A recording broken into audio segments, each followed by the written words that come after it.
સાબરકાંઠા જિલ્લાના હિંમતનગર ખાતે હર ઘર સ્વદેશી ઘર ઘર સ્વદેશી અને વોકલ ફોર લોકલના અભિગમ સાથે સશક્ત નારી મેળાનો પ્રારંભ કરવામાં આવ્યો છે। જિલ્લા પ્રભારી અને શિક્ષણ મંત્રી પ્રદ્યુમન વાજાએ આ મેળાનું ઉદ્ઘાટન કરી મહિલા આત્મનિર્ભરતાને બિરદાવી હતી। આ મેળામાં સખી મંડળો, નાના કારીગરો દ્વારા નિર્મિત હસ્તકલા, ભરત ગૂંથણ અને ઘર વપરાશની વસ્તુઓ અને ખાદ્ય પદાર્થોના અનેક સ્ટોલ ઊભા કરવામાં આવ્યા છે। ઈડર, હિંમતનગર અને પ્રાંતિજના ધારાસભ્ય સહિત અધિકારીઓ અને પદાધિકારીઓએ તમામ સ્ટોલનું નિરીક્ષણ કર્યું હતું। જો કે આ કાર્યક્રમમાં એક વિવાદાસ્પદ સ્થિતિ સર્જાઈ હતી, જ્યારે મીડિયા કર્મીઓએ રાજકોટની નવયુગ સ્કૂલના પ્રવાસ દરમિયાન 13 વર્ષના નિર્દોષ બાળકના થયેલા મોત અંગે શિક્ષણ મંત્રીને સવાલ પૂછ્યા હતા।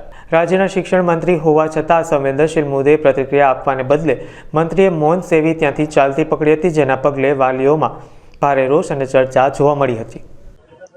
દેશના વડાપ્રધાન અને ગુજરાતના પનોતા પુત્ર આદરણીય શ્રી નરેન્દ્રભાઈ મોદી સાહેબે જે વોકલ ફોર લોકલ અને હર ઘર સ્વદેશી ઘર ઘર સ્વદેશીનું જે આહવાન આપ્યું છે, એ આહવાનના ભાગરૂપે આજે સમગ્ર ગુજરાતમાં 11મી થી 23મી સુધી સશક્ત નારી મેળાઓનું આયોજન કરવામાં આવ્યું છે। આ નારી મેળા અંતર્ગત આ માત્ર મેળો નહીં, પરંતુ સ્ત્રી સશક્તિકરણની દિશામાં એક રાજ્ય સરકારનું પગલું છે। તેમની જે કૌશલ્યતા છે, તેમની જે વ્યવસાય પ્રત્યેની રુચિ છે, તેમને એક મંચ પૂરું પાડી અને પોતે હસ્તકલા અથવા પોતાની જે સ્વદેશી બનાવટની વસ્તુઓ છે, એનું આજે પ્રદર્શન અને વેચાણ આજે આ મેળામાં રાખવામાં આવ્યું છે।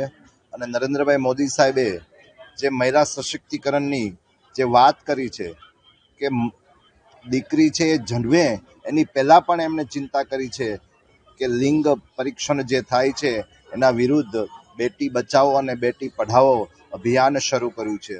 અને હમણાં જ 2023માં એક નારી શક્તિ વંદના અધિનિયમ જે સંસદમાં પાસ થયું, જેના દ્વારા પણ મહિલાઓને લોકસભા અને વિધાનસભામાં પણ પ્રતિનિધિત્વ કરવાની તક આપી અને મહિલા એ સશક્ત બને અને ગુજરાત સરકાર પણ મહિલાના સન્માન, સુરક્ષા સાથે અને એની પ્રત્યે એમનો વિશ્વાસ અને પ્રતિબદ્ધતા દર્શાવવા માટે આ બધા દરેક જિલ્લામાં આ નારી સશક્તિ મેળાનું આયોજન કર્યું છે। અને તેના દ્વારા મહિલાઓ પ્રત્યે માન સન્માન અને તેમની જે કુશળતા છે, તેમની જે વ્યવસાય ક્ષેત્રની રુચિ છે, એને એક મંચ પૂરી પાડી અને એમને પણ પોતે પણ જીવનમાં પગભર થઈ અને આગળ આવે એવી આશા સાથે આ મેળાનું આયોજન કર્યું।